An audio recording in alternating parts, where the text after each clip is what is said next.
You listen to the Midwest's most dangerous podcast, LOCPod, Left to Center Podcast, Season 17, Episode 14, coming to you live from the NECA IBEW Power in Indiana Lake County Studios. Good morning. Hey, what's up? Tuesday. Yeah.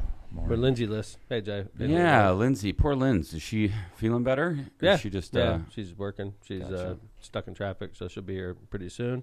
We got Corinne Straight today in the second segment, Straight Talk, which is good stuff. We got a lot. And by the way, we're guestless. We are guestless, so we're a little bit like we're so used to having a guest lately, thanks to Steve and us getting some good guests. But in our third segment, we're going to do a personality quiz, and if you want to take it along with us, John will put the link up in chat. It's kind of funny. You end up being a fictional character. We're going to go over who our fictional characters were. We already took it. Yes, we already took it, so we're going to give you the results. It's like 36 questions. It's not hard to answer. Oh, I did the 14 one. I did the 36. Fuck this 36 one. Yeah, it took and then I started it. I got to like 15, and then I couldn't find the results, so I did like 51 questions, I guess, apparently. Dude, Jill did the 245 one. Whoa. Yes, it's true. Oh, that's great. You know what she ended up with?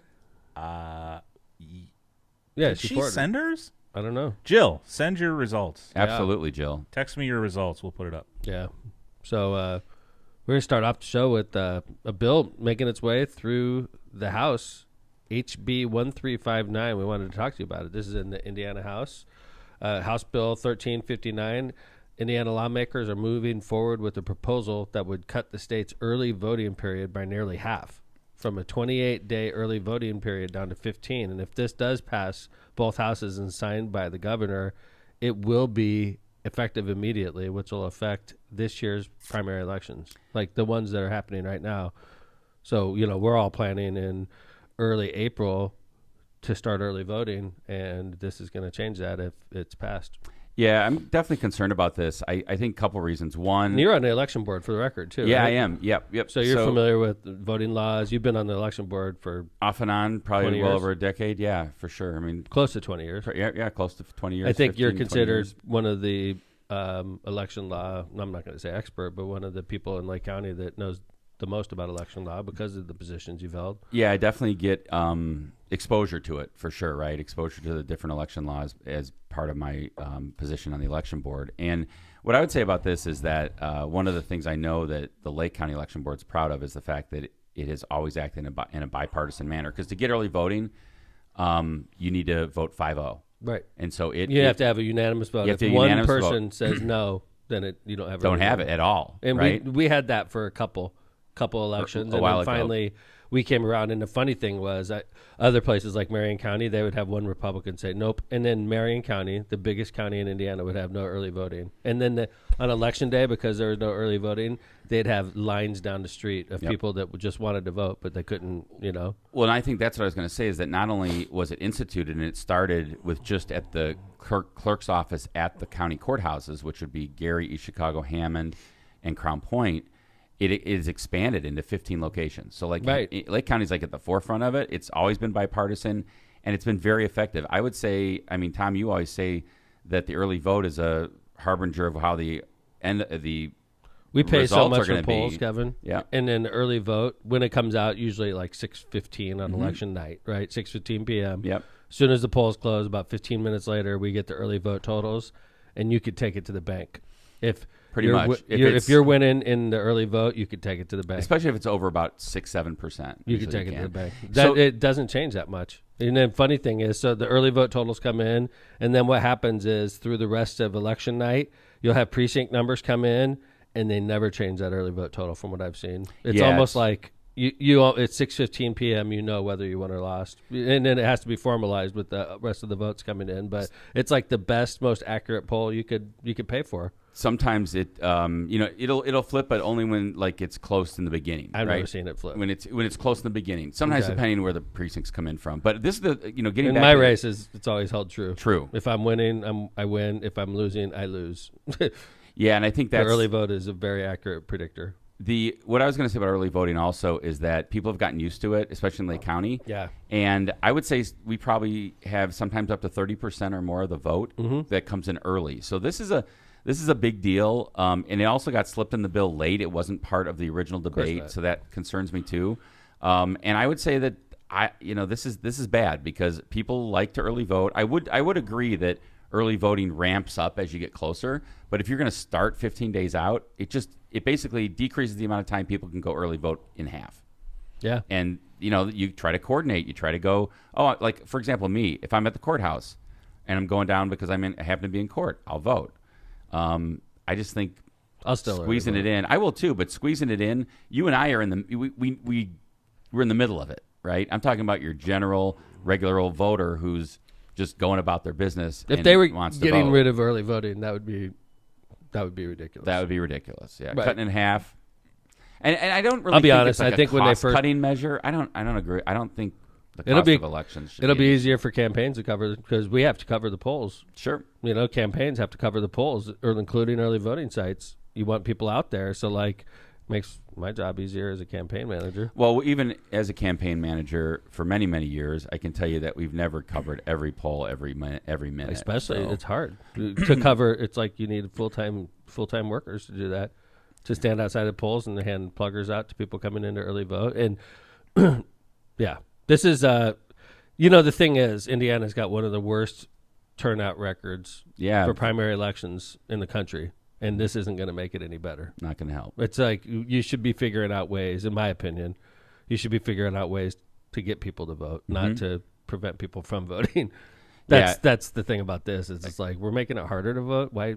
What's going on? Yeah, Indiana is really, you're right. I think it's like 48th or 49th in voter participation. So this doesn't, like you said, we need to try to figure out ways to encourage people to get to the polls. I'm still going to early vote. Me too. I haven't voted on Election Day in a long time. I think maybe once out of the last maybe 8 You know what? election I days. think I did. One time I did. I think I did last year, actually. Okay, the last election. I think I walked in on Election Day because it's been so long. Mm-hmm. But I do enjoy the early vote. I do too. Very convenient. Especially like if you have elderly parents or people that have trouble getting around, you can get them in because it's usually really chill. Mm-hmm. Early voting. And just remember, when you early vote, you can early vote anywhere. Like I can, Tom and I can go to Winfield and early vote. It's like a vote center. Yep. So you can go to anywhere in Lake County. Mm-hmm. I can go to St. John if I felt so impelled. Yes, you could. And by the way, if you haven't, we always do this public service announcement. If you haven't voted or you've moved or you've changed your name, go ahead and register to vote because that ends in April. It's indianavoters.com. So you've been watching the Olympics, I imagine. Yeah, it's hard not to, right? It's fun. Yeah. I mean, it's like background. How about you, Bez? I have a little bit. Is it like background? Background. Yeah. It's like all of our TVs are just like constantly playing Olympics. Yeah, and I'll sit down once. Oh, what's that? Yeah. Let me see what that is. Yeah. Oh, look at downhill. Right. I love the skiing. Agree. Did you? By the way, have you seen that dual moguls? Have you seen that at all? It's like a mogul race. It's like a sprint. Oh, God. The cool one is when they have like a racetrack, and they'll have like 4 snowboarders go through at the same time, and they go flying off the track. It's called I haven't seen that. It's like a motocross race, except for you're on. They haven't done it yet. Oh, okay. I think they do that towards the end. Oh, I got to see this. This is my good. God, it's awesome because they go flying off the track. They wipe out all the time. It's awesome. It's like the short track speed skating. Same way these guys are going around, flying around like a race car. Yeah, crashing.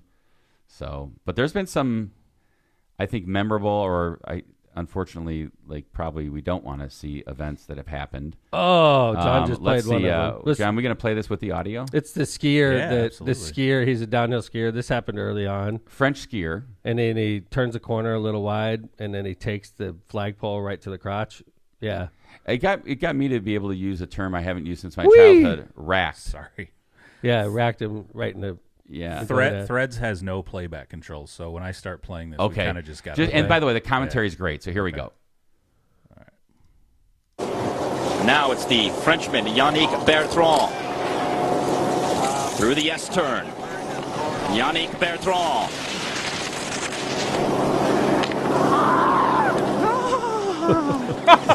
Oh, the gate to the groin for Yannick Bertrand, and you could hear it. And if you're a man, you could feel it. Wow, watch this again. Oh, no. Oh, the Frenchman. Oh, monsieur. Oh, monsieur. Wow, the boys took a beating on that one. What was this on? That is the best. Was that real commentary? I don't know who the commentary was. Oh, monsieur. There's no way that was real, right? That was the commentary. Wow. It was on something. Wow. It was probably like on the alternative channel, but it was great. Oh, monsieur. That was awesome. Oh, dude, you don't wear a cup when you're skiing. No, no. And you just heard him scream. If you listened, you could hear the guy scream. He took a pole right to his freaking balls. That was the end. That was the end of his run. That's the end of a lot of runs. Speaking of, this was a sad terrible, one. This was real bad because she broke. Well, Lindsey Vonn, she was getting ready for the Olympics and suffered a horrific crash. All right, and tore her ACL. Mm-hmm. Okay, and then obviously, she's like, I'm going to make it to the Olympics. It's like a week later, and you tore your ACL. She's like, I'm going to ski in the Olympics. I mean, no offense, Lindsey. There's probably another American skier that would have done a better job without a torn ACL. You know what I'm saying? Maybe you're being a little selfish. I don't know, man. I get she's the queen of Olympic skiing. But she has a torn freaking ACL. There's no American skier that's better than her with a torn ACL. I don't know. It's pretty gutsy. Yeah, it's dumb. I don't know, dude. I gave her credit. Okay, so first off, before even she goes down the hill, yes, I'm like, she's in a knee brace. This is all bullshit, because I was thinking this is some Michael Jordan shit, right? Where she's like, oh yeah, I'm really sick, and then she sets a world record. Oh, like when he had the flu. Yes. Yeah. So I'm like, either she's full of shit and she didn't tear her ACL, and this is all like a publicity stunt. I don't know if I believe that. Or she shouldn't be here. Or she's crazy. Because she's got a fucking torn ACL. It's one or the other. This is no good outcome's going to come of this, right? It was the latter. Yeah. Okay, so here she is, Lindsey Vonn, getting ready for her Olympic ride in downhill. It's a freaking double black diamond, steep as hell.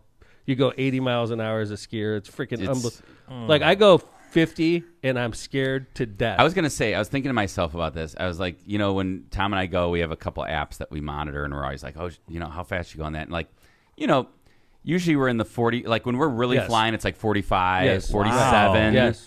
And you're when you're going that fast. If I hit 50, it's very rare. I don't know if I've hit 50 in the last 5 years. If I hit 50, I'm at Boyne usually because I know it perfectly. And you're going, and you're like, whoa! You can actually feel that you're going faster than usual. Yeah, right? your skis sort of move differently. Yep. Yeah. Yep. So these guys are going 80. Okay, and it's I've been on these Super G courses before. Oh. Dude, there was one in it was Beaver scary. Creek. At Beaver Creek, yeah. You get to the tip top, and it's a scary lift. I forgot what Birds the name of Prey. Birds of Prey. I mean, you don't go on a Birds of Prey lift, right? It's the tip top of the course, and you go up there. It was a double black diamond, and it was groomed, so we decided we're going to do it. Okay. Well, some people with us decided we were going to do it. Yeah. We better go do it. It was we had no choice. No, he wouldn't. No, 4i doesn't do that stuff. We were with the Hassies, and some other people, and they're crazy. Yeah. they're awesome skiers. And if you ever ski with Billy Hassey, literally, I was like, hey Billy, what's the fastest you've ever got? He's 78, 76. Holy I'm like, shit. are you nuts? What? Yeah. But so we're on Birds of Prey. It was groomed, so allegedly it was going to be easier. It was the steepest, scariest goddamn ride I've ever done, and it had crash nets on the side. I've never been on a ski run where at the top, your tips are over, and they're it's all air. Yeah, wow. And you're like, and I'm like, okay, go. Like a water slide, just straight. Yes, straight. right. I mean, literally in my head, I'm like, okay, Kevin, just go ahead. I was, and I'm a good skier, so is Kevin. I was afraid to turn because you're going down, and then when you turn, if you do it wrong, you'll just keep going. It's what just possesses you guys to take these risks? Normally, somebody's saying we don't do runs Tom saying come on, Kevin, you're not. You're not. I trust my host. They're like, it's groomed. Let's do this. I'm like, okay. Let's do it. It's never groomed, so we got lucky that day. Yeah. So anyway, we're doing 50 if we're messing up. Okay, and Lindsey Vonn was doing 83, I think, something ridiculous like that. Let's see. Okay, this is her. Yeah, this is sad. Improbable. Come on, move forward. One more time. Come on, focus. Come on. Lindsey Vonn pulls out of the gate in hopes of more Olympic glory. I just know after the years of watching her, she will ski at her limit. The tone is set right here. Oh. My goodness, no! Oh. She had an airbag that went off. Is that her? No, that was the coach. Yeah. So if you watch that, I was reading a little analysis on this crash just in pre-show.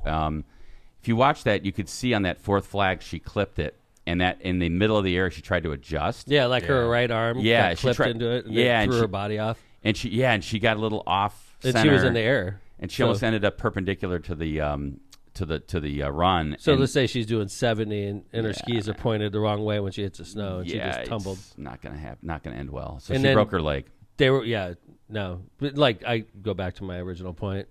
She was obviously too impaired to be in the Olympics. Okay. Yeah, obviously. Well, she definitely had convinced herself she could do it. So I don't, it's like, whoa, I feel bad for her. Well, now she's really messed up. Yeah. So, but yeah, that's scary shit though, man. It's So anyway, we had another horrific fall happen in the Olympics. This one happened to the quad god. First off, like, your name is the freaking quad god. Yeah. I mean, maybe you should like back off a little bit there, Ace. Right? Like, Ace. Call yourself the freaking quad god. That. Is that your freaking nickname like for real? An old guy. Wait, do you think he named himself that? I don't know, dude. If I was like the mayor god, people would be like, mayor, maybe you should calm down a little bit there. So your mayor god. Your issue is the god part of it. Yeah. Okay. The quad god. What the fuck is that? Well, it rhymes. Maybe mayor god doesn't you should rhyme. back off a little bit on your nickname there, god. And it's because of a skating move that only he's done. Right? Okay, like but quad. still, yes. I think like if you're thing. like analyzing what went wrong with the Olympics, let's start with the fucking nickname. You know what I'm saying? Like, if you have God in your nickname, you're a little high expectations for yourself. You might be judged. But the Blade Angels, that's a new one. Blade Angels for the female ice skaters. Oh, really? The American. Oh, yeah. The Blade Angels. So I don't mind that one. So anyway, the quad god basically is he does 3 skates. The first 2 skates, the quad god did so well that he basically needed to show up and not fall. He's skating a circle. Exactly. He could have just like, yes. He could have gave everybody Jumped the finger. Around. He could have dropped his pants. He could have done everything and got the gold medal. That's it. He didn't have to do shit. Right. And quad god wants to like be godlike. Mm-hmm. Yeah. And so he shows up for his big skate, and this is the quad god. Right. He just has to skate one of the most circles. Shocking upsets in Winter Olympic history. Heavily favored American figure skater Ilya Malinin suffered a disastrous collapse during the men's free skate final, falling completely off the podium to finish in 8th place. Malinin, universally known as the quad god, and riding a 2+ year unbeaten streak spanning 14 competitions, entered Friday night's event with a comfortable 5-point lead. He needed only a moderately clean skate to secure his anticipated coronation. Instead, the 21-year-old unraveled in a 4-minute routine that left the star-studded crowd at the Milano Ice Skating Arena. This is like a 3-minute clip. Do we want to keep watching? No. So, okay. Hey, Lynn. Hey. Hi. Welcome back. Oh, my gosh. The notorious LMP in the house. She's like, are you talking about the quad god? Okay, so I am obsessed with the Olympics. It is constantly playing whenever I'm at home. And figure skating is a #1 favorite of mine. All right, so so I let's hear know it. a lot about these guys. Let's hear about the quad Why god. does he call himself the quad god? He called himself that first and foremost. He I feel named like himself? What? Yes, he Oh, named no. himself that. That's a negative. Oh, you're asking for trouble. But it's No because there's a move called quads where he spins 4 times in the air. Uh-huh. They are pretty impeccable. Could I be like the mayor god? Do you think like Doesn't I rhyme. feel It like doesn't rhyme. he's a young, he's a young guy. He's got a bit of an ego, like all young guys do. Yeah, maybe he should change the fucking nickname next Olympics.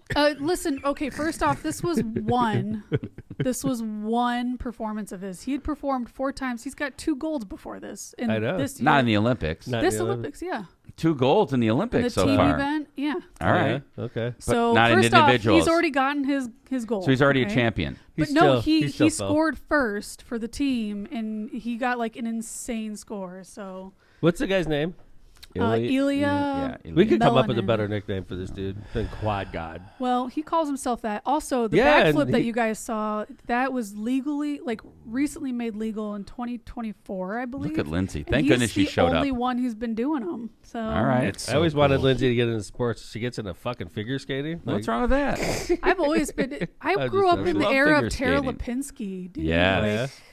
I've Well- always been into figure skating. I So grew- basically this dude has to just show up and and spin in circles, and he can't do it. You can't do that. I agree, but I don't call myself fucking God either. Yeah, you know? but like, you're making it seem like it's the easiest thing in the world. I'm not saying it's easy. You can't even ice skate probably. So I can ice skate. Thank you. Wow, Lindsay's sticking up for the quad guy. I will because he's young. You know. I know. Change the nickname. That's my recommendation. He's doing phenomenal, but also Friday the 13th, bad day to compete, and everyone was falling except for Kazakhstan, and he's the one who got first. Oh, so. Kazakhstan won. For the first time, their first figure skating Borat gold. would be proud. I did like how wonderful. the quad god, obviously everybody was shocked after this happened, and he went up and he gave that guy from Kazakhstan a hug and See? That was nice. You could tell he's a nice guy.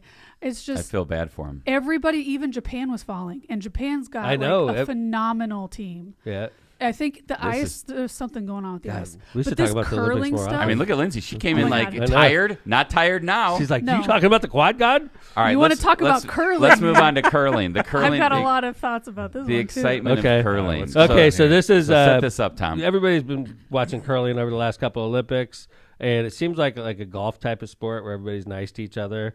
Nope, not so much in the Olympics. We had Sweden accusing Team Sweden accusing Team Canada of improperly touching the improper release.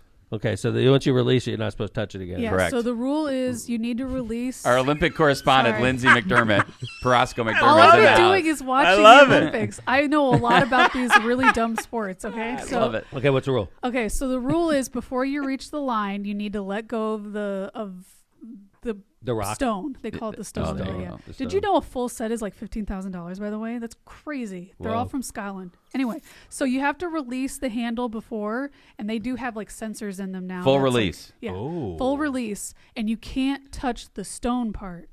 So if you touch it, they have sensors that say you touched it again? No. So once you let go of it, it registers that you let go, and if you do go and touch it again, it'll blink red. And they've had issues at the beginning of the Olympics where people wouldn't have been letting go, but it would still blink red, and they had to like recalibrate. Yeah.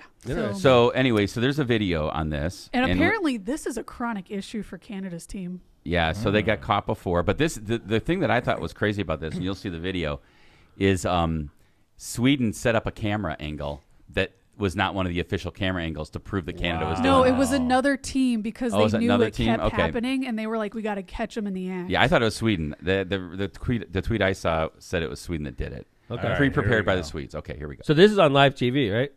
Where he says F off? Yeah. Oh, the fight? I don't know. For sure. Well, but we want to see the cheating first, right? Well, okay. Is that this? Yeah, it's yeah, this that's guy. this. Okay, let's watch this is the cheating. You get a release by the green line. Can't touch it. Okay. He's like So covering him. he just Okay, let it there you go. go. Release Right. and And touch. Oh! Yes. Release and touch. Release and touch. And then he gave it a little boost Like with a his push. index finger. Yeah. Uh, Boom. That is so Cannot do that. blatantly obvious. Dude. but like, I don't get that. Like, it doesn't even seem like it's necessary. Maybe it puts a little spin on it. Maybe it does a, maybe just it does like a little bit, a little something. Just a little. Mm-hmm. Yeah, so apparently this is such a huge issue with Canada's team that they actually had somebody monitoring and filming it to make sure they could catch it. So there's a tweet about that. It says that the angle was pre-prepared by the Swedes. It's not a usual angle. The Canadians didn't know this angle existed. It's usually from the front, and the Swedes stated in the post-match interview that they made it into a big deal because the Canadians have done this before in other games like Lindsay referred to. And the refs never act, and they wanted to force them to more actively rule the games. Mm-hmm. So this is right after that, right? Yeah. Okay. You haven't done it once? You can off. You haven't done it once? I haven't done it once. Touching the rock. Who's doing it? You don't know it? Who? It's a couple. It's a couple. Who? I haven't done it once.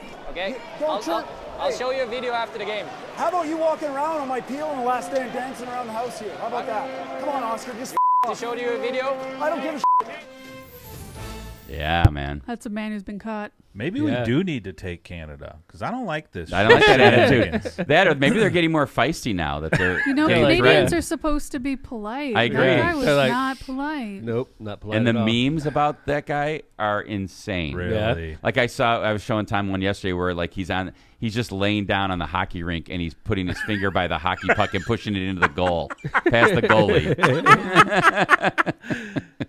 Where's our Canadian correspondent? Oh, we should have had him on today. We should have had him on to find out what the to deal defend is this. Yes. Also, I would like to get his thoughts on the U.S. versus Canada hockey team beef that we've got going on too. That's a big beef. That's gone back. That's been for years. Yeah. So, but no, this is. Why would you cheat at curling? I don't. That's apparently, such a they cute feel they little need to. sport too. Like I do like watching it. I do too. Yeah. Yeah. I don't watch it too long, but I watch it for a couple. It's a baseball like type of vibe, I think. You know, they Sort play of like curling strategic. at the. Gosh, there's a place nearby. I think it's in St. John that they Elkhart. do curling sometimes. Oh, really? Elkhart, there's one. And really? Yeah, in Jana's hometown of Bowling Green, Ohio, they have a big curling facility there. Out. Is it popular? Yes. I had Within a the couple curling friends community. Who did it. No, but like that's like you think if we open a curling facility in the not region? here. I don't think Really? so. I don't know. Maybe in Robertsdale. That's right. Those are curlers You know up there, what? dude. You could if I've ever probably seen at the them. Cube. I'm sure if you put like a little like. Oh, if that'd you be just cool. paint the Like a lines strip. over there on They the have a end. whole open space over there. We could just do You're right. a curling. Yeah, a just add it curling onto the facility. Cube. We could be like Purdue Northwest curling team, I love that. and they'd be like the best in I'd the go back country to because school there's for hardly that. any curling teams. I wonder if there are. I wonder if That's there's not true. NCAA That's curling. Not true. NCAA curling. There's NCAA curling. Is there? I don't know. I'm sure. I think. I hope I the doubt coach it. was We've got a listening. freaking U.S. Olympic team for curling. Yeah, By there's the got to way, be. It's a very one of our popular sport curlers during for the the Olympics. United States, he's just a regular lawyer from Minnesota. Nice. I I know. I read I about like that. some He's of a these trial guys. lawyer. They're just like regular dudes. Minnesota.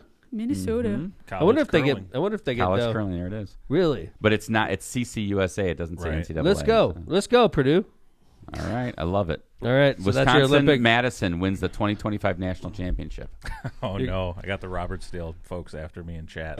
Uh-oh. Those are my bosses, dude. You got to be careful with Robert. No. They like it. Alva said, she said they're down. They're Oh, down they're for in. Okay. curling All up right. in Robertsdale. Beautiful. Good. They'll just do it on the lake. So we wanted to finish the first segment. And don't forget, stay tuned for Straight Talk with Corinne Straight right after the break. Yeah.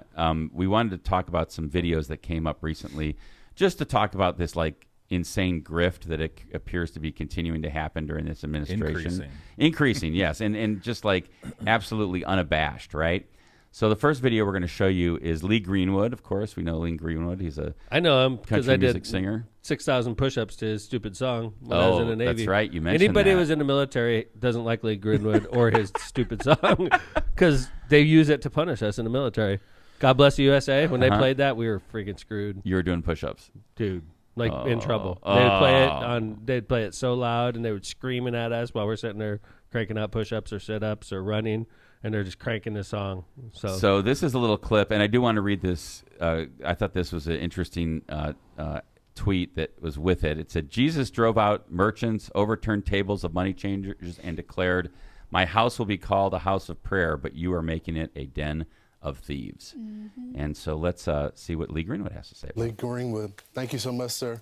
I wanted to make sure you understand that I have this Bible. This is God Bless USA Bible, talking about my song. And this is something everybody needs in their home. GodBlessUSABible.com. You can get one of these for Easter. Give it as a gift. I have one for all of you. Thank you. Thank you. Sweet of you. Look at this There you guy go. right here. He's You so can tell he He's is like, uncomfortable. this is not right. I This mean, is could God you Bless see USA that Bible, guy? talking about my song. And this is something. He's like, what the fuck? Where did this come from? He's like, I want to get away from the lightning strike that's about to occur here. Making some money off Bibles. How could I repackage a Bible and make some money for myself? You know. And so speaking What is about going speaking on? about So buying gross. books, What are we doing or selling here? books or buying books? Remember Mike Lindell, our president, our dear president's Pillow good guy. friend, the pillow guy. Yeah, absolutely. He's running for something, and even News Nation took him to task on this. Is that a toupee he's wearing? It's Yeah. it's got to be There's right. no He's way. a, You know- he's a bit of a weirdo. Who has a real part that far? On the Yeah, that's side, pretty. you But know? like, not just that. It looks like there's not. It's just like He's very blending shiny it and- in with. You could see the comb over, and then there's a bump where he's trying to blend it in with the toupee. Yeah, I okay. respect him for trying. Yeah, For the It record, does, hair you know, loss for- is a real thing. Yeah. You know? I say I got it on my bald chest. is I got good. hair loss. Embrace the Hair loss bald. on my chest. Hair loss so- on your chest. All right. Yeah, I'm very very bald on my chest. See that? Let's pull that out. Okay, are we playing? Very All right. specific info about Yes. that. Yeah. So let's see what the controversy is here. Okay. Your campaign took in more than $350,000 in contributions in just under a month, but filings show your campaign spent more than half of that money on your own self-published memoir. Explain to people why. What? Keep going. Why buy all those Hold on, books? John. Is that So there's a graphic here. It's just $356,000 in campaign contributions, $187,000 spent on copies of Lindell's book. You know what, dude? How is that not laundering? Well, it's not illegal. Here we go. Let's let Mike Lindell explain it. Before we get into this, Kevin, I don't think that's illegal because he could say, I'm getting my book. I'm not saying it's right, okay? But what he's saying is, yeah, I got a bunch of copy of my books, and when I meet my supporters, I give them a copy of the book, and I hope that they read it because if they do, they'll vote for me. And and let's see exactly what Mike Lindell says. wise use of campaign spending? Yeah, we got them for a very good price from My Pillow, employee-owned company. That's not my benefit. That's them. And what it is, and what you can do instead of paying money for flyers and stuff, we had to go around and do debates for about a month and a half, these debates, and we gave out the books. Here's, instead of giving them a little flyer about me, this is my memoir. This is my autobiography. And showing these people. There you go. That's all campaign finance is just trying to justify everything. So well, I mean, I think who's the judge too? It's a hell of an argument. It's the judge is the federal Trump friendly. Exactly. So they're like, yeah, that's fine, Mike Lindell. But if a Democrat, let's say Frank Mervan had a memoir, and Frank Mervan spent $187,000 buying his own book, and then he goes before the Federal Elections Commission, they would look at it differently, right? Because it's Frank Mervan's a Democrat. I don't think the FEC has a quorum. I think Trump purposely his first term. That's what happened. He just left the seats unfilled, so he couldn't meet. We'll meet later. Hey, I know we're about to roll into ICE. You know, I just read it today in the paper that the owner of the commercial building in Maryville that we talked about, that ICE planned to convert into an ICE detention center. The owner said, we're not going to sell it to the federal government. We're not going to lease it to the federal government. So in Maryville, apparently that saga is ongoing. It's over, actually. The ICE can't use that facility unless they take it by eminent domain, but I don't think they're going to do that. That's ballsy. Something. That would be for ballsy. That developer, yeah. Wow. So here's this happened, and DHS just bought an ICE detention warehouse for $128 million. 128 mil. That sold for $29 million 2 years ago. Oh my God! From a Russian-based real estate company. Oh wow! Dude. So this is what a load of shit. I think it's in Tennessee. Is it that right? appreciated 400% in a couple years. ICE bought this 1.2 million square foot warehouse in Social Circle, Georgia, from PNK S1 LLC, which is tied to Moscow-based PNK Group, for $128.5 million. It last sold in 2023 for $29 million. There you go. The DHS is going to spend $38 billion for 16 plus detention centers. So do you think, obviously, let's say that Maryville situation is true, that the owners aren't interested in leasing to the federal government or selling to the federal government. It doesn't mean that the federal government doesn't have the power of eminent domain. They Correct. take the building and do it anyway. They can do that. They could do that. They could right. do that. Right. So, John, here's we've all been talking about electric bills recently. Here's our president talking about what he was going to do on the campaign trail about our electric bills in the first year of his presidency. Under the Trump economic plan, we will cut your energy prices in half mark it down, and you can get very angry at me if we don't do it. Within 12 months, your energy prices will be cut in half. My plan will cut energy prices in half or more than that within 12 months of taking office. Number one, your energy bill within 12 months will be cut in half, and that's my pledge all over the country. Beyond farmers, Thank you my for pledge pledging all over that. the country. If you vote for me, I will cut your energy and electricity prices in half within 12 months. We're going to cut them down in half. And under my plan, we will cut energy and electricity prices in half within 12 months, and that means for your homes, too. I will cut your energy and electricity prices. There's a minute more of this. It wasn't exactly shy about saying that. No. How long has he been president now? I think over 12 months. Have your energy bills been dropping? They've gone up 40%. Dude, what a liar, man. My bill doubled. He's a freaking liar. I mean, we all know that, but if you were dumb enough to believe this I think that's what I was getting at, Tom, is like, when you hear somebody saying this, you got to be like, there's no way he can nationally cut energy bills in half. Lipsco, cut them in half. Like, what's he going to do? Like, start all the coal plants up, and we're going to just have a glut of energy. And then one last thing before, I know we got to get on break. John, play this last one. I forgot about this until I saw it on the internet yesterday. These are about the wonderful stimulus checks we were supposed to get. Oh, yeah. So, by my tally, there have been at least 3 different sources of stimulus checks that were supposed to come. There was the tariff dividend, which was supposed to be $2,000, didn't happen. There was the Doge dividend, remember that we were going to get all of these savings from Doge, and every American household was going to get $5,000 from that. And then there were these discussions about, instead of extending the ACA premium subsidies, the Obamacare health subsidies, everybody would just get that cash instead, $1,000, $2,000, whatever. Where's my $8,000, man? Yeah. And don't forget, end the Ukraine-Russian war on day one. Day one. Oh, yeah. Day one. And don't forget to buy his Bible. Yeah, the Trump Bible. The Trump Bible. Yeah. All right, let's go ahead and do some ads. When we come back, we're going to have some Straight Talk. Straight Talk with Corinne Straight. So stick with us. When we come back, we're going to have our weekly recurring Tuesday guest. So start off and thank our sponsors, including our studio sponsor, Powering Indiana. Powering Indiana Lake County is your source for the region's most trusted electricians. At Powering Indiana Lake County, we set the standard for excellence in electrical work. As IBEW Local 697 electrical contractors, we ensure safety, reliability, and quality for Northwest Indiana corporations, businesses, and homes. But our mission goes beyond the job site. We're creating a brighter future for the region we proudly serve, Powering Indiana Lake County, bringing excellence to the job, created a brighter future for our community. Find the right electrical contractor at poweringindiana.org. All right, Calumet Brewing. Did you make it a dry January? I know I did. Now what? How about continuing it? Lindsay's like, nope. What? Nope. What was your preferred drink before you were pregnant? Vodka soda. All right, here we go.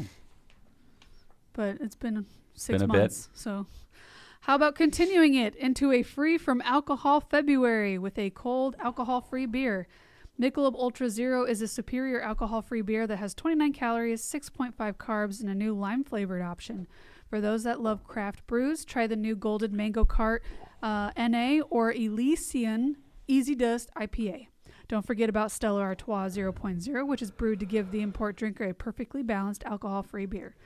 With so many great non-alcoholic beer options, keeping your dry January rolling into February has never been easier for those that love beer. Enjoy beer and cheers responsibly. MCR Partners is your one-stop destination for top-notch expertise in economic development, finance, and planning. With a dedicated team geared up to tackle your projects head-on, they're your go-to comprehensive solution providers. Dive into the world of economic development with MCR Partners and let them guide you through the maze of opportunities. Stay in the loop and connected by hitting up their website at mcrpartnersllc.com, or for tailored assistance, don't hesitate to reach out to Matt Reardon at 219-741-9511. Prestmer Insurance Agency. For decades, the Ron J. Prestmer Insurance Agency has been located right on Indianapolis Boulevard, serving all your insurance needs. The Prestmer Agency specializes in a wide range of insurance products and services, including auto, home, business, life, and more. The Prestmer Agency serves thousands of people and businesses throughout Chicagoland and the Midwest. Call Ron or Ronnie today at 219-844-0103. They're here to protect what matters most to you. Hablamos Español. Byway Brewing is a family-friendly microbrewery with a spacious tap room and outdoor patio serving its award-winning craft beer, a chef-driven food menu, and craft cocktails on draft. Their brewing equipment and production facility offer a unique backdrop for events like bridal showers, reunions, or corporate parties. With their amazing food truck, they can cater to your corporate and private events off-site. It's just off 8094 at the Kennedy Avenue South exit, and let them show you what customer service is their top priority. Check out more at bywaybrewing.beer. Thanks to our sponsors. Including our studio sponsor, Powering Indiana Lake County. As we do every Tuesday, we're happy to present, live from Elkhart, Indiana, Corinne Straight for some Straight Talk with Corinne. How's it going, Corinne? Uh-oh. Hold on. Hold on. I muted myself. What? She muted herself. Sorry, I'm blowing my nose like crazy this morning. I wanted to try to spare y'all from that. Corinne, everybody out here had that cold, man. It's brutal. It's nonstop. It's just nonstop. And then it's going to be, 55 degrees again today, which is great, but it's going to really mess me up. So. Oh, yeah. So welcome back.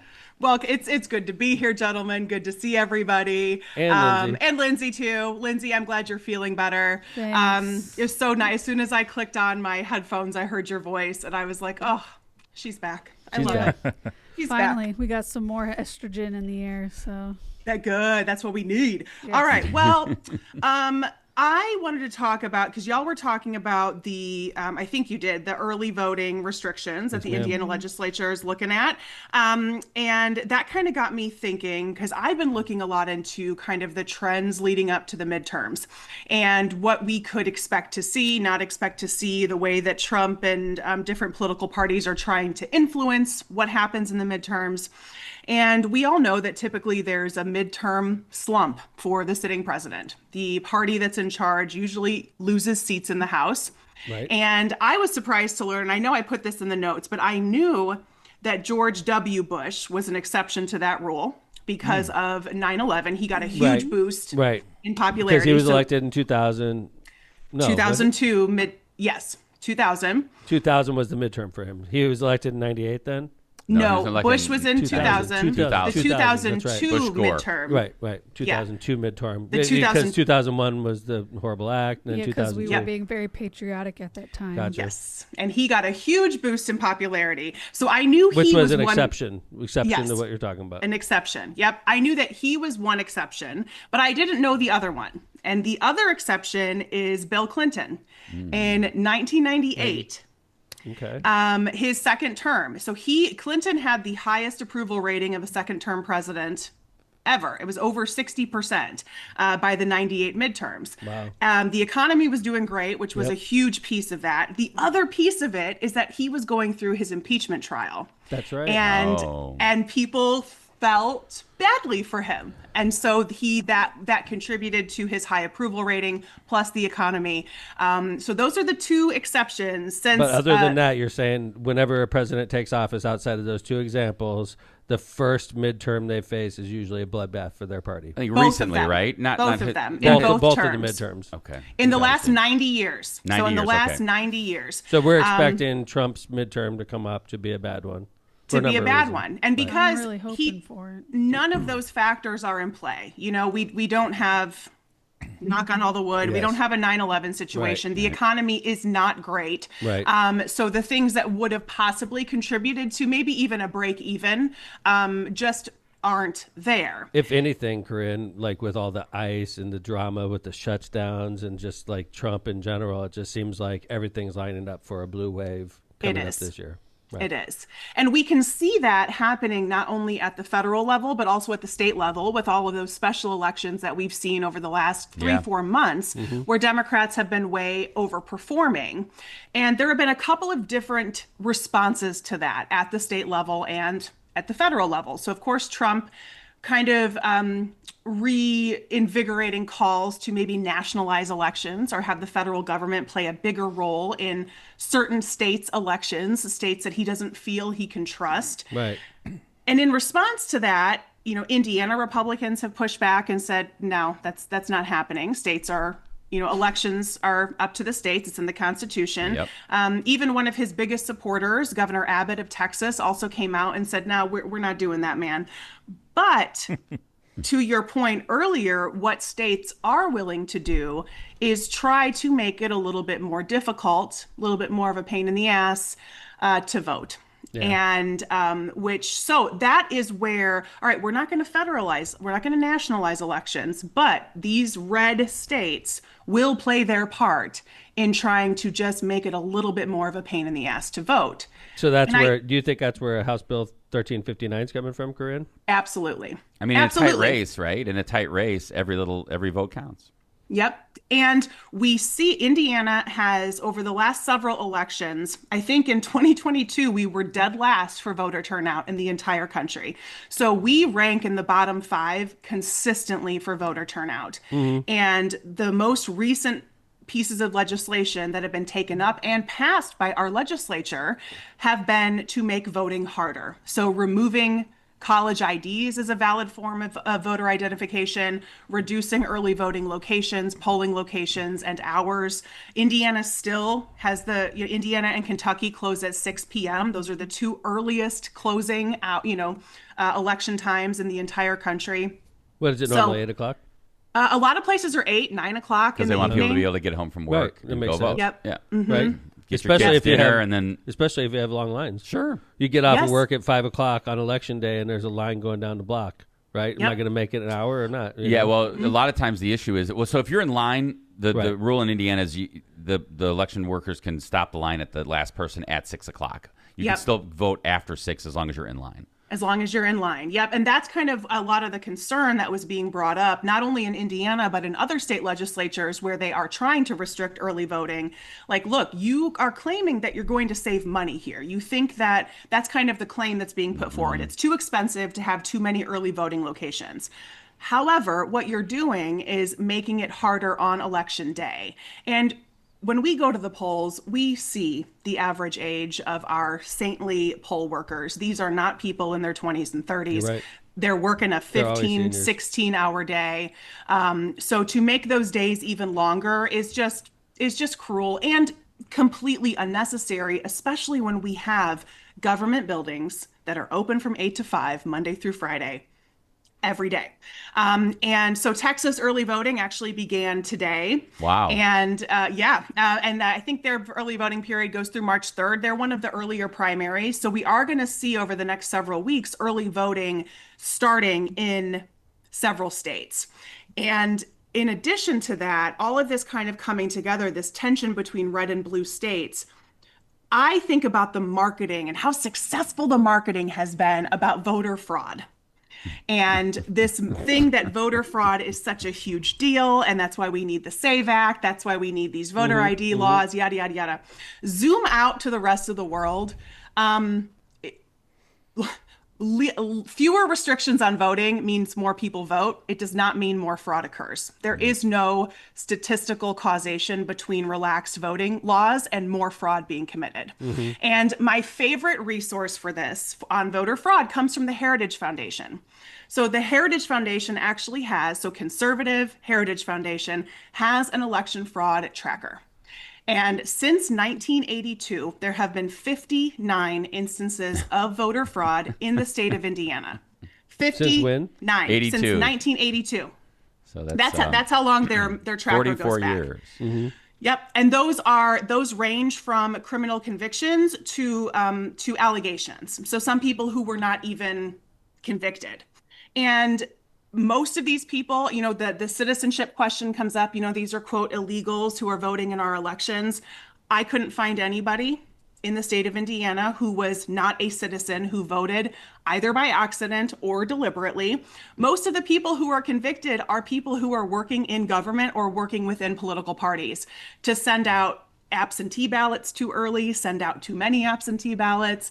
Some of them seem like honest mistakes. Some of them seem like they were really trying to mess things up. The Lake County Republican chairman in Lake County insists that Lake County is the CD1 is miscounted because of all the illegal aliens in the 1st Congressional District. It's like when he says that, I'm like, I live in one of the most Hispanic cities in Northwest Indiana, and I haven't seen in my entire career one case of voter fraud in Hammond. Not one. No. We have 30% Hispanic population. Sitting on the election board, I know there was one issue where a woman in Munster voted twice. She's probably Republican too. I don't remember.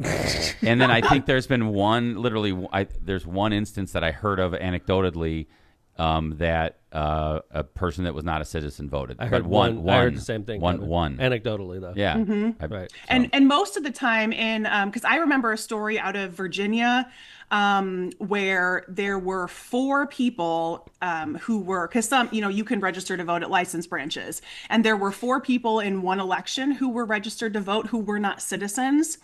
And they were permanent residents or had their green card or whatever. And it was traced back to an error with a licensed branch worker who didn't know. So they just checked the box. So these were not non-citizens who were actively going to try to vote. They were registered to vote because of an administrative error. They didn't even show up to try to vote.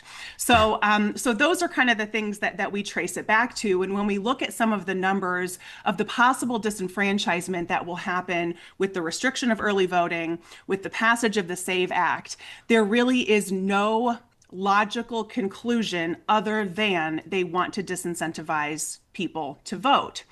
And checking our dear president's social media, as I do every morning, it's a great way to start the day. There was a flurry. I was trying to count before I got on here. I mean, dozens of endorsements that he posted on his Truth Social account starting at around 8:00 last night. It's funny that they're just like, they're a copy and paste, and it's like a Control F, that they went through and like try to just change the names. But he's endorsing people in North Carolina and Texas, and every single post ends with, "He will never let you down," or "She will never let you down," in all caps. So because early voting is starting to get kicked off in some of these states, Trump is putting his endorsements out there. But it's also really interesting, especially when we look at the special elections that have happened over the last few months and even congressional elections. Trump's endorsement is not carrying as much weight as it used to. There's also there's no money. There's no campaign help that comes with that. It's just a post on social media. Yes. I got the Trump tattoo. It doesn't mean anything, way to put it. Right? Yep. And they're gonna pin it to the top of their Twitter profile and say, "Look, I'm endorsed by President Trump." But there's nothing, like no workers that come with it, no money that comes with it, nothing that actually helps you get elected. And I don't think it's like a good thing. Like it's kind of like when candidates were distancing themselves from Biden and Clinton and Obama and so. Yep, it doesn't. The weight isn't there, and so it will be. So my next follow up is going to see, okay, which of these candidates are actually pinning it to the top of their Twitter profile, which of them are making it their headline on their campaign page, and which of them, to John's point, are just going to be like, shh, don't quiet, but that's not going to help me here. So that will be interesting. And you mentioned CD1, Mayor Tom, because that was also at the top of my mind, because I remember Jennifer Ruth Green just announced a couple of weeks ago that she's dropping out. And her statement really cracked me up, because she's like, well, the legislature failed to redistrict and it's too hard. So I'm just not going to try. And I'm like, are you freaking kidding me? Every Democrat who is running in a +30 red district should stand up and applaud themselves right now, because Dems have a 2 to 3 point advantage in CD1. And she's like, well, you didn't give me a 15-point advantage, so I'm not going to do it. That's like when I ran statewide in 2022 and Biden's, midterm year, by the way. I mean, we knew what we were facing. Uphill battle. It was rough. It was rough. That's politics. It's good politics. So that's it ain't tiddlywinks we're playing. No, we're not playing tiddlywinks. And where we're begging for, can we just have one more day of early voting, please? Can Marion County have 2 more early voting locations? Because I don't know if you saw photos. Crazy? Dude, it's out of control. The population and these people are cramming themselves into 4 early voting locations in the most populous county in the entire state. A joke. Yeah, it is the active effort to disincentivize people to vote. Because people aren't going to wait in line. They'll leave. No. They're going to leave. They're going to walk away. I'm ADD, dude. There's no way I'd wait. No. That's why. And I will never forget Rick Santorum. There's a name blast from the past, right? Rick Santorum, when all of these ballot referendums were coming up. We saw marijuana legalization, we saw abortion access, all of these things that were coming up for voter input were passing by huge numbers in traditionally red states, because it is what the voters want. And Rick Santorum, in response to that in an interview, said, well, that's what happens when we let young people vote. That's what happens when too many people vote. Yeah, we don't like too many people voting. Nope. And that sentiment was echoed by our state representative, Timothy Wesco, who is my age, but acts like he's 1,000 years old. Is he your rep? He's not anymore. Nope, not he's anymore. In your neck of the woods, I got Doug Miller, but he's right next door. He's just west of me. But Wesco is my age. I think he was the youngest person to ever be elected to Indiana State House. He's been there a long time, and he echoed that on the floor of the House in response, because Indiana does not have citizen-led ballot referendums. We cannot put something on the ballot if we want to.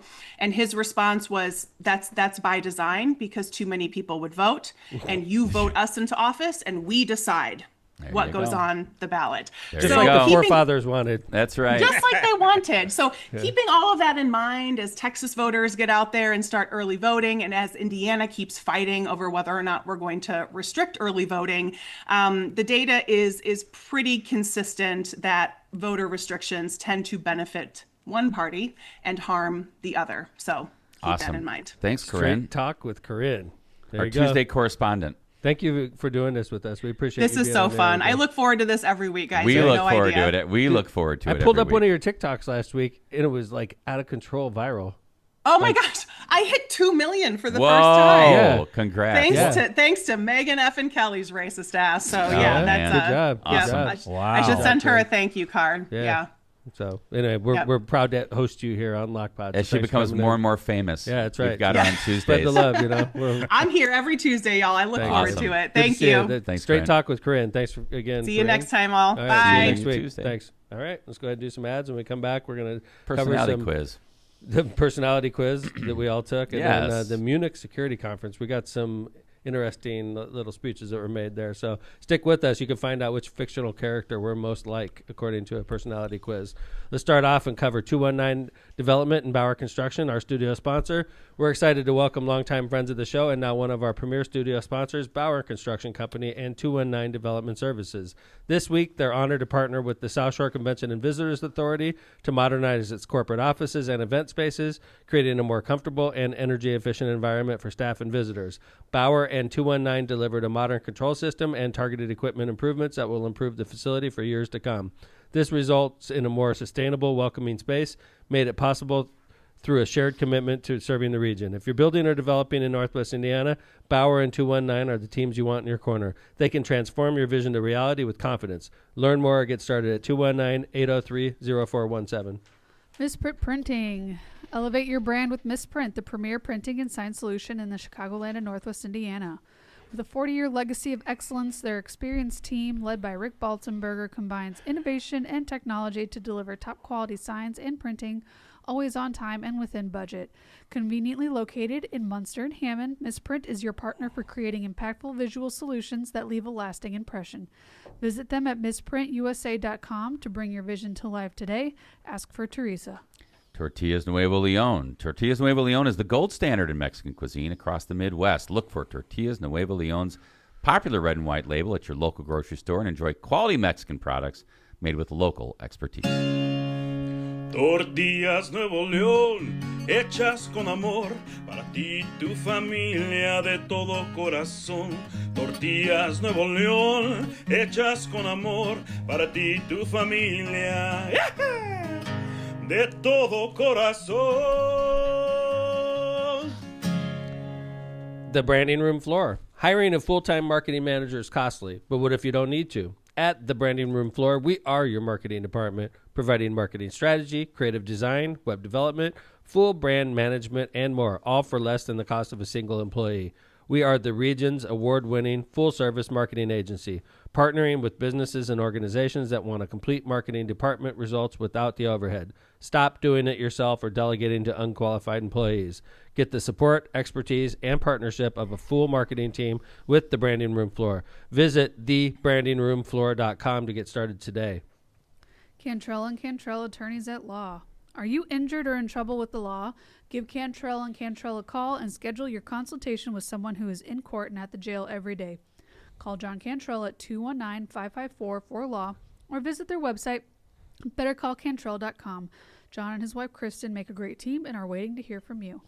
Thanks to our sponsors. Including our studio sponsor, 219 Development, Bauer Construction, and Power in Indiana, Lake County. All right. We have the Munich Security Conference. Interesting, because I don't think Trump himself was there, but he had people there representing him. But at the Munich Security Conference, obviously, European leaders were down on America.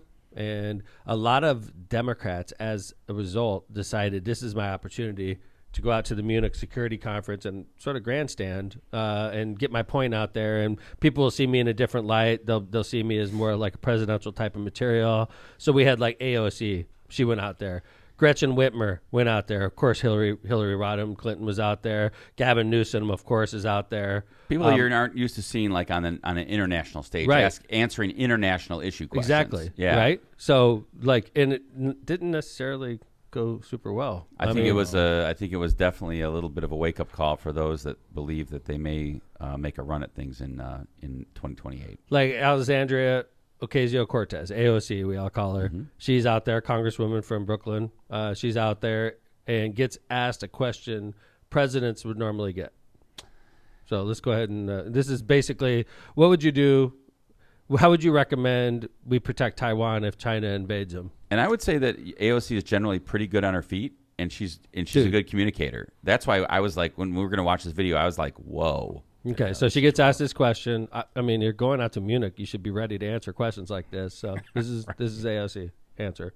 Would the U.S. actually commit U.S. troops to defend Taiwan if China were to move? I think that this is such a, I think that this is of course a very long-standing policy of the United States. Ouch. And I think what we are hoping for is that we want to make sure that we never get to that point, and we want to make sure that we are moving in all of our economic research and our global positions to avoid any such confrontation. And for Whoa. That was like 15 or 20 seconds of nothing. Run for president? There's talk. There's talk that she's interested. I think a lot of people. I think she would do pretty decently as a VP, but I don't see her as in like an actual. I don't see her as president yet. I don't see I think Congress. She's still too young. Congressional representatives to me are too extreme to become president, especially her. And she's very extreme. She's tried to come a little more to the middle, I think, over the last term and a half.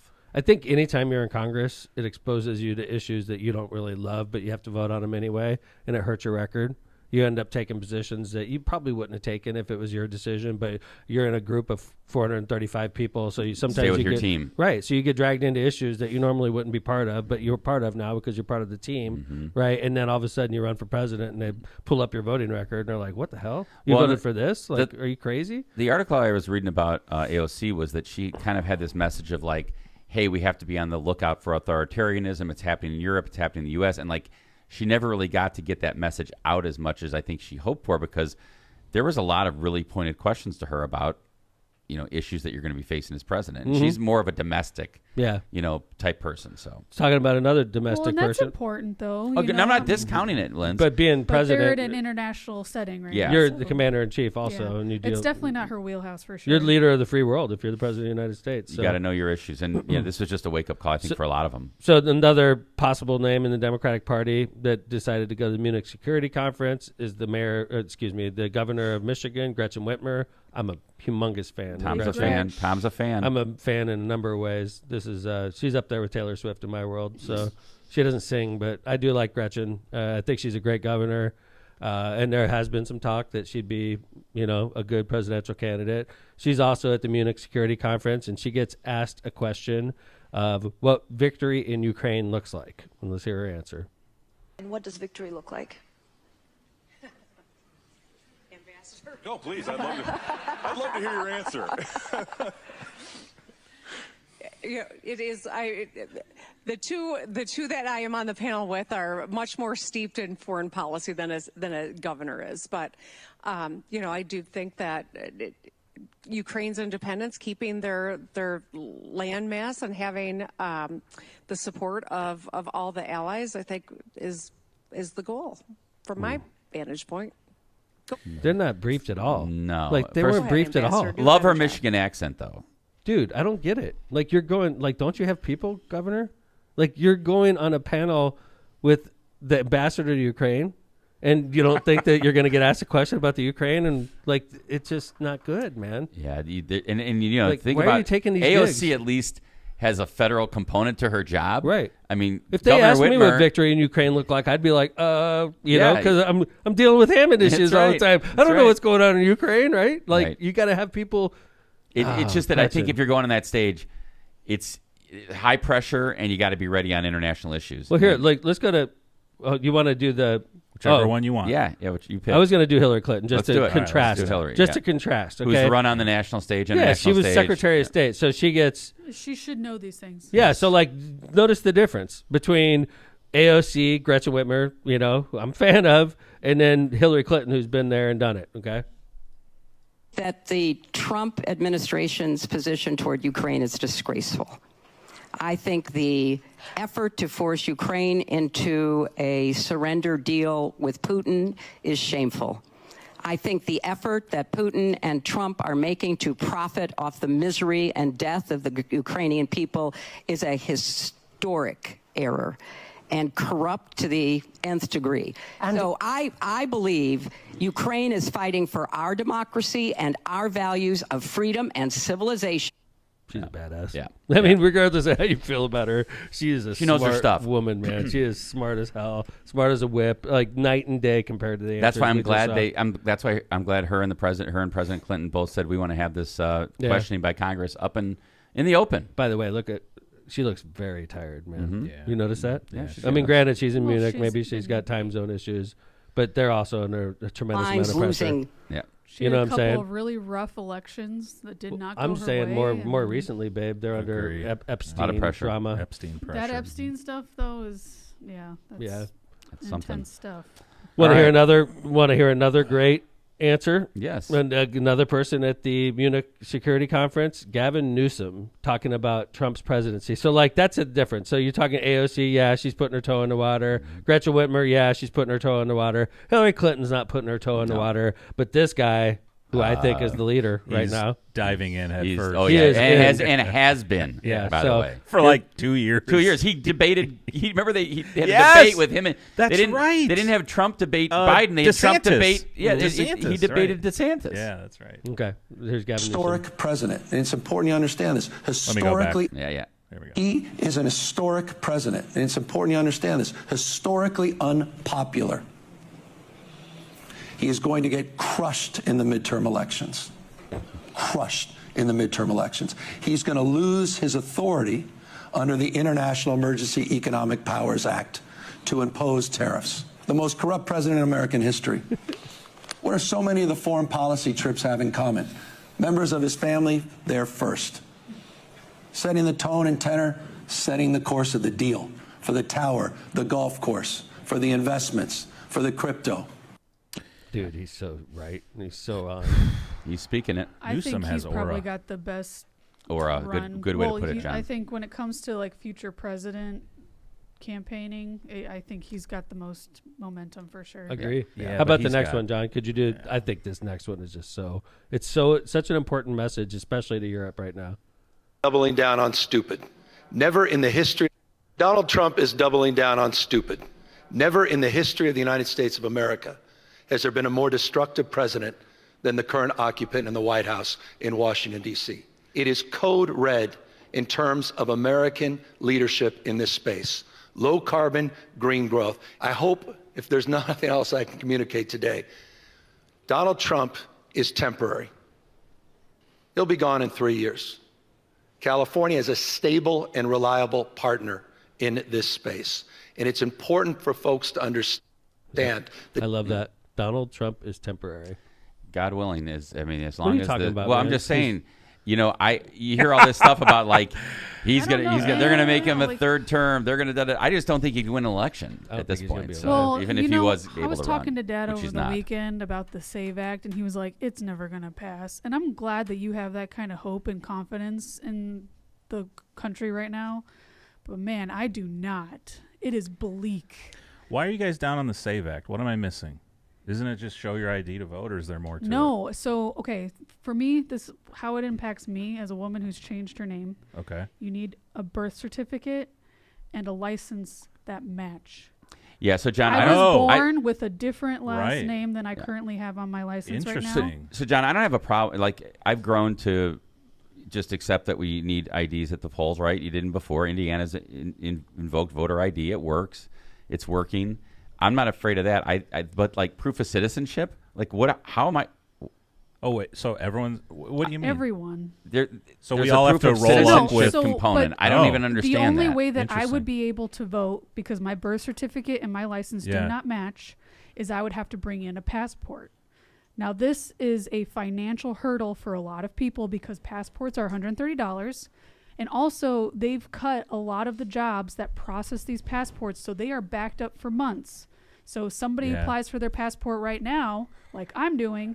I'm not going to get it back in time for midterm elections, probably. We're gonna definitely do a deeper dive on the SAVE Act. Yeah, I we think should. it's important. We So should. I want to make sure we have our facts straight. So I'm not. Yeah, I'm not. It's brushed up. We on are. We're way over. We are way over. We want to do personality quiz next or now or later. No, we have do it? some We gotta chat do it. All right. completed it. Oh, They good. want- All right, they let's want do us it. to air their Let's do it. results. Let's do it. Okay. Personality quiz. I took it. Thank on you, Lindsay, Friday. by the way. This is. I'm This not. is who Tom got. This is from. Can you believe? Come on, by the man, way, this is a joke. McDreamy. Bullshit. What's it? I How swear is that to even God. possible? 91%. Bullshit. I'm not Mace. Ask Marissa.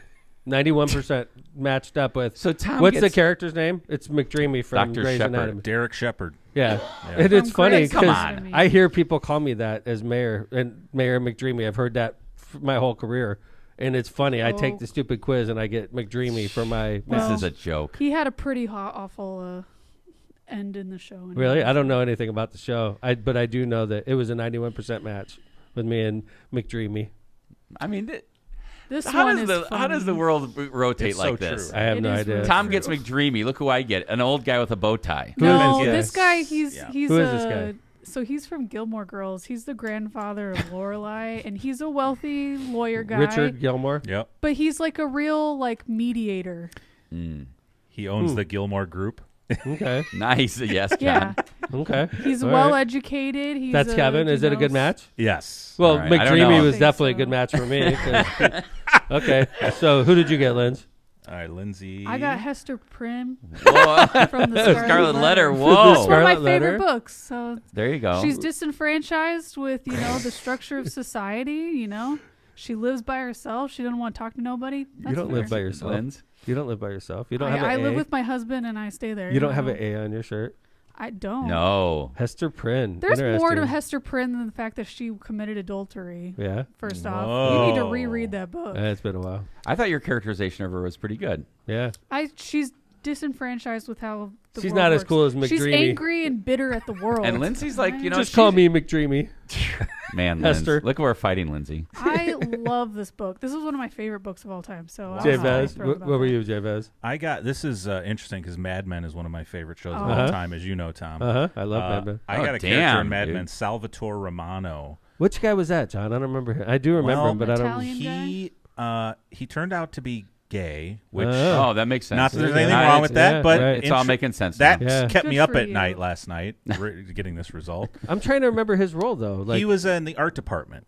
Oh, okay. Yeah. Oh, okay. So- I do remember him. Yeah. That It's makes been a sense, while. right? Artistic, Yeah. John, right? Yeah. Yeah, so that was interesting. I was And then- 91% matched, by the way, with McDreamy. And here's our business manager, Steve Kellogg, got Tyrion Lannister. Oh, nice. Boy, I Steve's like a lot that taller character. than him.